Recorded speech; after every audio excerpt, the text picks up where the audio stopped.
the trip. The 6th unit is going to be while you're on the trip, so documenting what you're experiencing and thinking and feeling as you're going through the trip.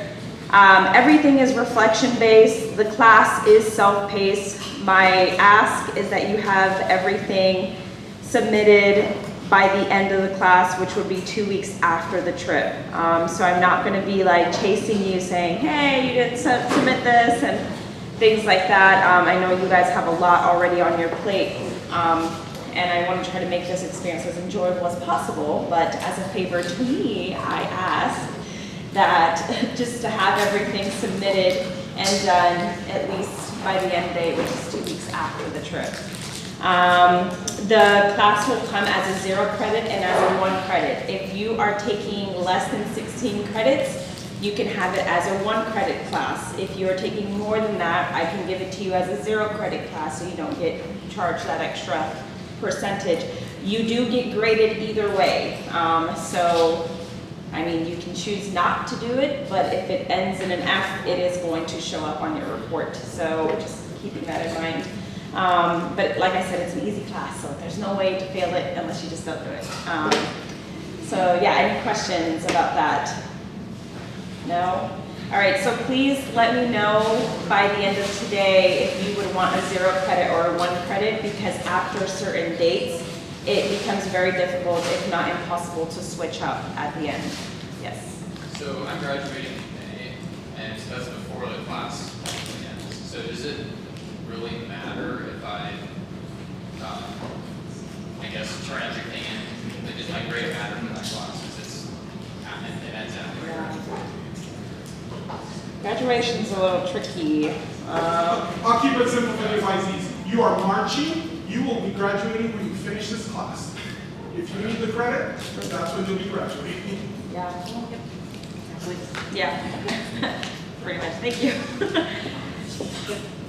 Thank you, Daniela. So we feel very strongly about the cultural preparation, and so that's why we're asking for every single person, whether you're graduating or not, we want you to do steps 1 through 5 before you go, and then afterwards, I mean, you can write your reflection paper on the flight back. I know how many have participated with ERC?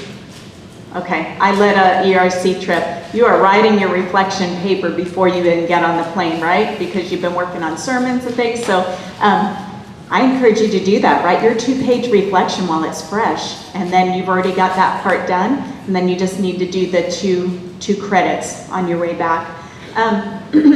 So let me show you one more thing, and I'm wondering,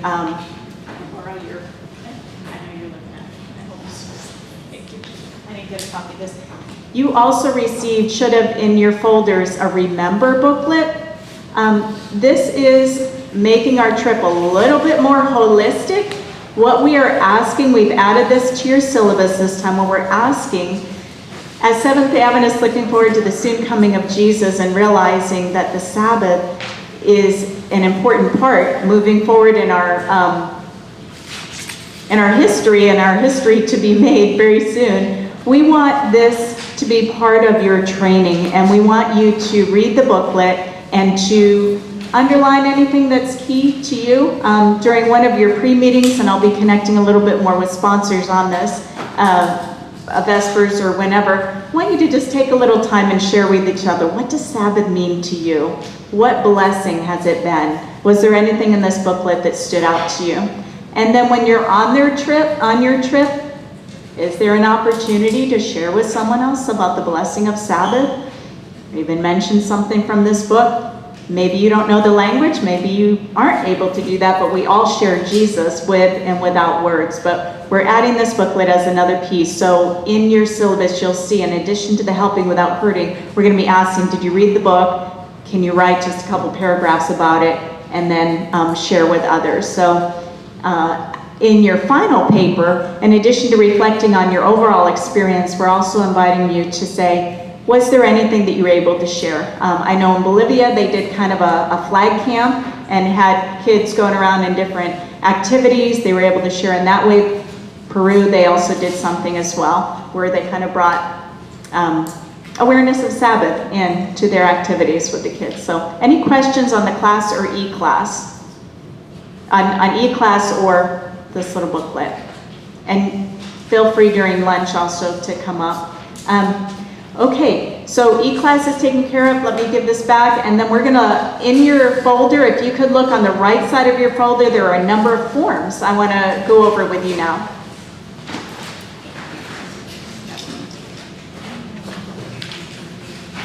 And I'll invite,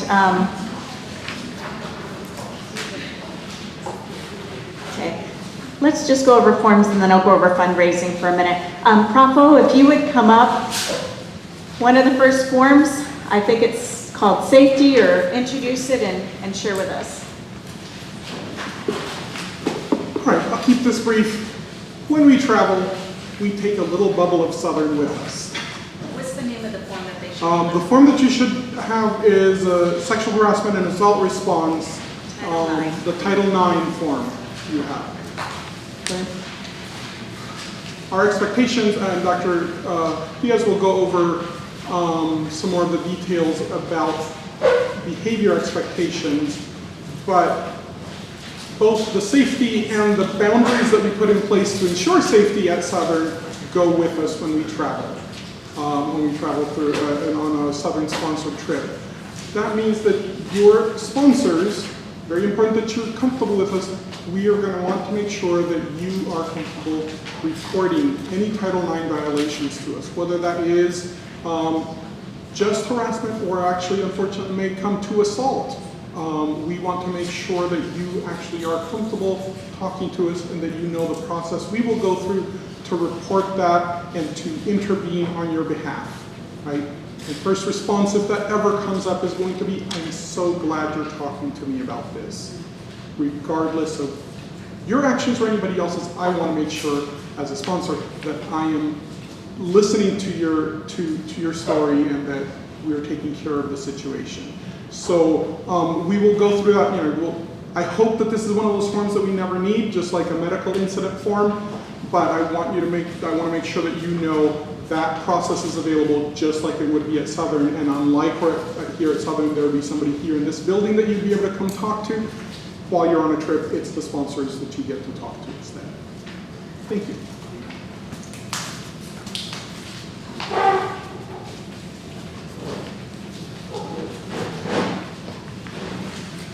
To contextualize what I'm talking about, I want to share with you a short story. It was 1997, and a lady of name Catherine Prophet was sitting at the office of the U.S. Secretary of State of European Affairs, Mark Grossman.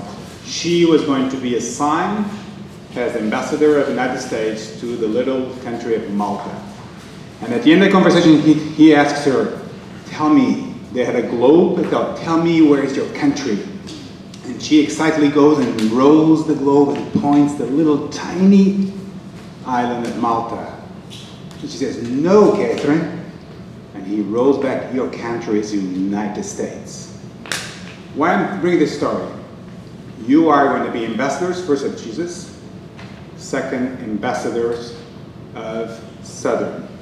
So there's a form, it's titled Southern Adventist University Standard of Conduct of Trip Participants. This has various sides that I want you to contemplate. First of all, you are at all time representing Southern. So we expect you to abide by the rules and the guidelines of the student handbook that Southern has.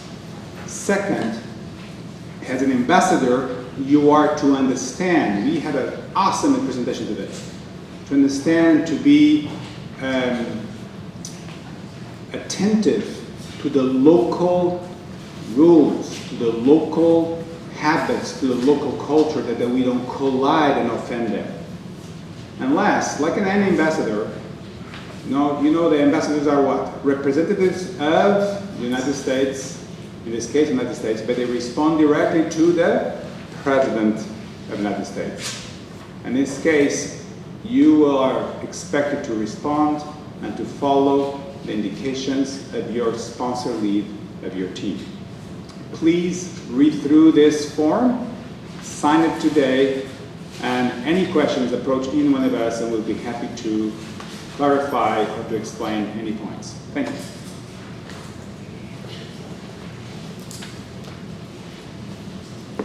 All right, another form. Social media guidelines, I think that's about next in your folder. We're not going to go over this morning. Your sponsors are going to go over this with you in your either breakouts or subsequent meeting if you get together for like a Vespers before going. After that, you should see maybe syllabus or TRAVAX, but pretty soon after that, the CFP travel medicine forms.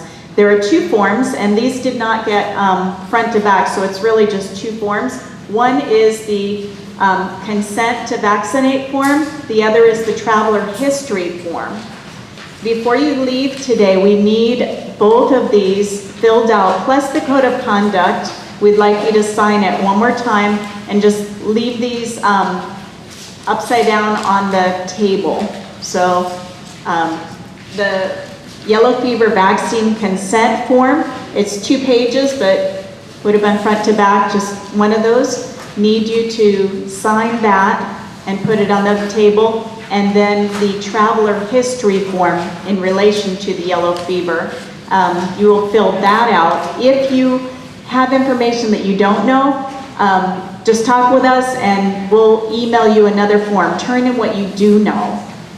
And what we're going to do is send you out a Microsoft form this week. We're working with Chattanooga Family Practice to get everyone in at one time for their vaccine. So probably it'll be like a Thursday from 4 to 6. If you are needing to miss a class, we will get an email to your professor on that. Or you could work with Chattanooga Family Practice and say, hey, could I come Friday at 1? You could work individually with them, but we need to know if you're all, who's going when. But we'll email you this week on that. So during your lunch, if you would fill out, we'll give you a few minutes to fill out the consent form and to also do the family history, the traveler history form.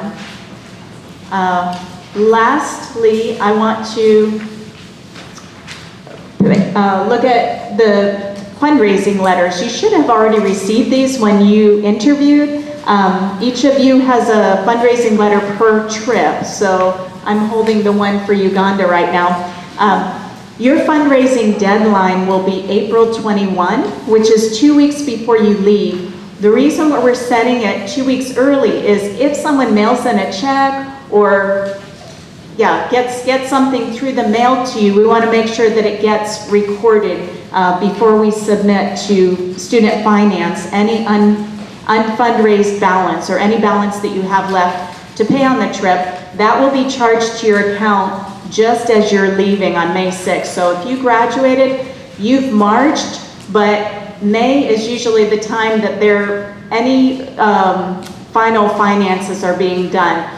Dorm needs, or if you didn't get to all your convos, you might have a fee there or something, but they're closing out your finances, and when you finalize your finances, that's when you get your actual diploma. So fundraising, I encourage you to come to us. Let us print some papers for you. How many have actually done some fundraising, mentioned your trip to someone, or sent out an email? Okay, sometimes fundraising, there were some hands went up, but I expected most hands not to go up. Sometimes fundraising is scary, or we feel like, oh, we don't have time for that. If you are planning to fundraise, we encourage you to actually mail out letters. You can email them, but there's something about someone holding a paper in their hands where you personalize just a little sentence, hey, I'm going on this trip. Love for you to come along with me, in the sense of helping out financially. A lot of people cannot go on a trip. They're tied up with jobs, they've got families, they've got other reasons, they're older, but you are giving them the opportunity to go on the trip with you. And then as a follow-up to that, you definitely want to say thank you to them after your trip. Do a little report in your church. You may be going as a student missionary next year, and you may be approaching the same people. Keep them posted on your trip and how God blessed and how they were able to serve with you through giving financially. I think that covers everything for forms fundraising. One final thing for final preparation is flights. You will be receiving, if you don't have it in your folder, we're still getting flights in Kenya and Uganda, finalizing that, but you may have an itinerary in your folder. You'll notice that Kenya and Brazil, you're coming back to Atlanta on the 17th, which is Friday afternoon. You'll be in the airport at 5 o'clock. You may have everything closed out in your housing, and you may be ready to just, from there, go on. If you are taking a flight back home, or if you live locally, obviously you'll take the bus back to campus. So it's really up to you. The trip ends in Atlanta. When you get back to Atlanta, whether it's the 17th or the 31st, if you are then going to just catch a flight somewhere else, make those arrangements with your family. If you're coming back to campus, we've definitely got you lined up for that. But your housing, when you get back, you will need to line up your own housing. You can stay wherever, if you're in student housing, you can stay in housing until you leave. So we know you have finals exams. There is no extra charge for you to stay those few extra days. But on the 6th, you need to be checked out. All your stuff is in storage and you're ready to go on the trip. So coming, I hope that makes sense. Going, you can stay extra in housing until you go, but then everything needs to be closed out the night before you guys leave. So any questions on that, or feel free to come and see us. Any questions on travel, on forms, on fundraising? Okay. You can always email me or just stop and see Daniela or myself.